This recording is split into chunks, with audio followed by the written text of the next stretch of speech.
Good day, everyone. The group of faculty members from the College of Criminal Justice will present the research paper entitled The Fear of Crime, Victimization Risk among Selected University Students of Universidad de Manila. The following are the proponents of this project. We have Dr. Rizalino Flores III, Dr. Rodolfo B. Castillo Jr., Professor Bema P. Fulgencio, Professor Jobber F. Nazario, and Professor Walter Perales. So in behalf of my co-faculty, I will be the one to present the findings of the study. Introduction. Nowadays, aside from getting good grades or fitting in with their peers, students have more to worry about. This is predominantly true with college undergraduates who tend to be a population susceptible to be victimized.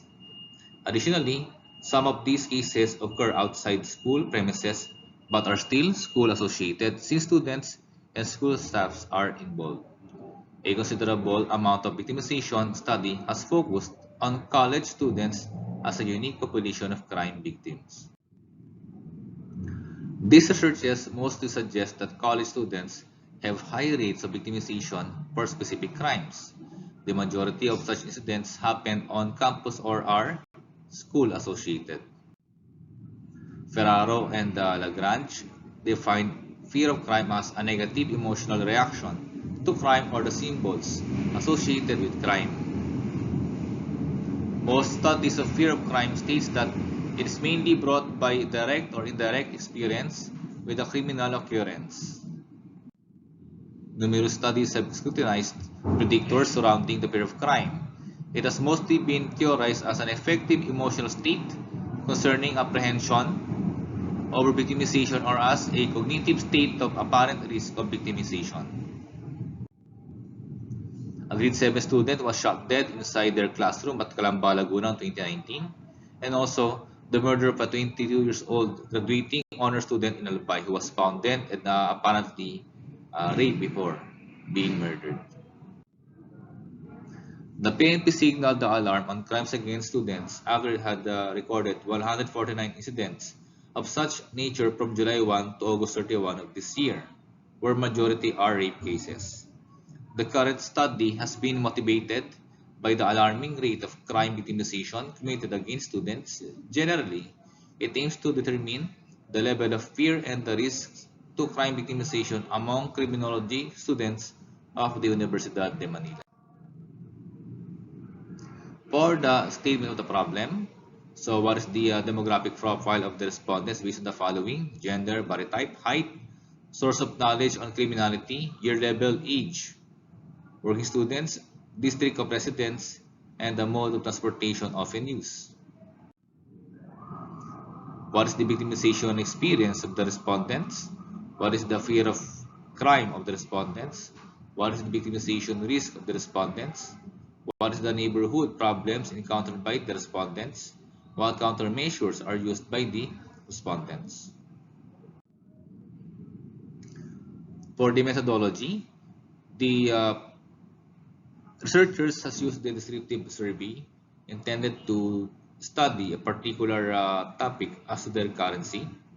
Our respondents are the criminology students of the UdM.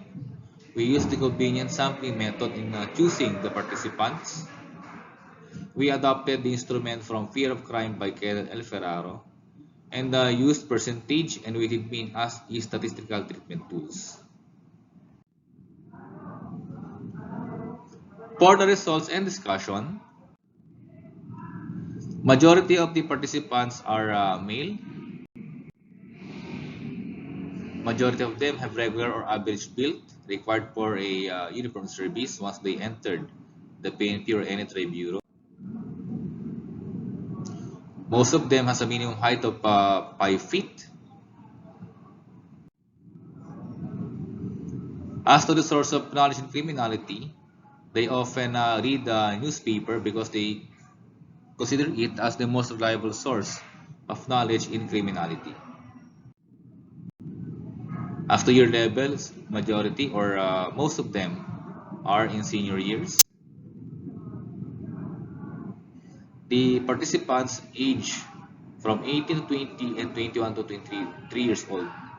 that are common to the college student. Majority are not working. Majority lives in the Tondo, Manila, comprising the Manila District 1 and the Manila District 2. It can be inferred because the UdM is the most accessible and affordable university that the citizens of Tondo can avail. As to the mode of transportation used by students, majority are using public transport since it is economical and accessible to their university.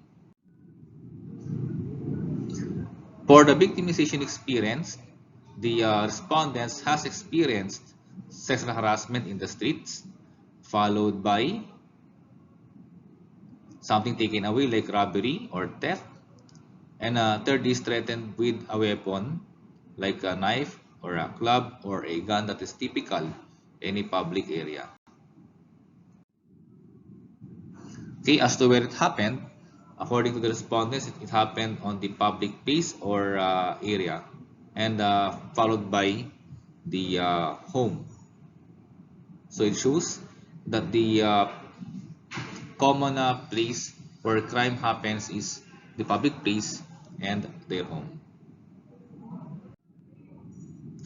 As to the time when the crime happened, based on the respondents, it happened between the afternoon of 12 noon to 6 p.m.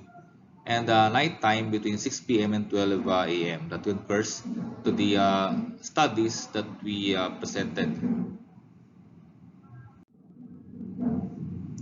As to the relations of the respondent to a person who has experienced the same crime, majority have no known associates who experienced same victimization. But however, uh, respondents who were experienced rape or sexual harassment know someone who experienced the same victimization.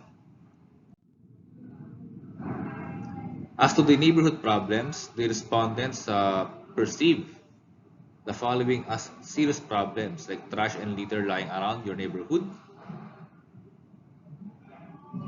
unsupervised use, too much noise, people drunk or high on drugs in public, and these situations or conditions provides a breeding ground for crime and the proliferation of criminality in accordance to the two theories, the social disorganization theory and of course the broken window theory.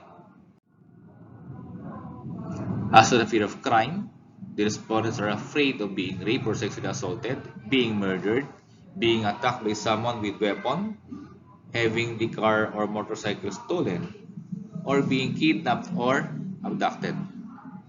So this can be inferred to the kind of experience the intensity of crime can brought to them.